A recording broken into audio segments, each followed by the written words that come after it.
Nagbago man ang mga muka at pangalang uupo sa Senado para sa 20th Congress. Tiniyak ng House Prosecution Panel na magpapatuloy ang impeachment case laban kay Vice President Sara Duterte. Sa katunayan, maganda rin nila na mas balanse ngayon ang komposisyon ng Senado. Narito ang ulat ni Milky Regunan.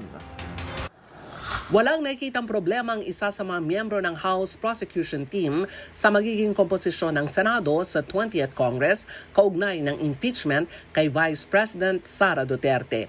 Para kay Representative Lawrence Defensor ng Iloilo, isa sa miyembro ng House Prosecution Team, balanse ang komposisyon ng Senado sa 20th Congress. Ang resulta niya ng midterm election ay nagbigay ng maayos na representasyon mula sa iba't ibang panig ng politika, mula sa mga kaalyado ng Pangulo, ng pangalawang Pangulo hanggang sa mga dati lang kakampi at oposisyon.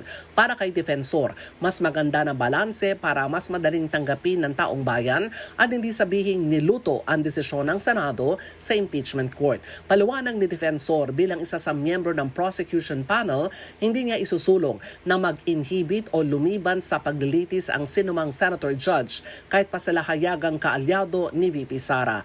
Anya, walang motion for inhibition sa isang impeachment court dahil ito ay isang political process, hindi judicial proceeding. Naniniwala si Defensor na isang maging patas at objective ang proseso para anuman ang resulta nito ay madaling tanggapin ng lahat ang desisyon ng Senado bilang impeachment court. Para sa MBC TV Network News, ako si Milky Regunan, una sa Pilipinas, una sa Pilipino.